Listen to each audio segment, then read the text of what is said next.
Ni Malaysia ni jadi tumpuan dunia. Seluruh dunia perhati Malaysia.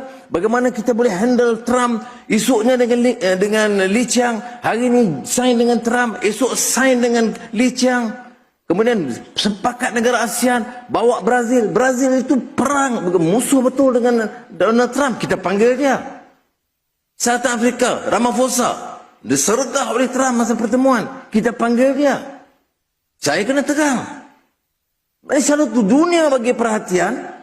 Ada 2-3 ini memang dengki, hasad dengki dengan kita. Bukan soal saya. Ini yang kawan-kawan saya kerja lagi bertungkus lumus untuk menjayakan ini. Jadi sudah kena harap. Saya syukur. Saya anak Malaysia. Saya bangga kerana Malaysia harum namanya sekarang. Sebab itu kita sign kemudian ya. ASEAN-China Free Trade Agreement 3.0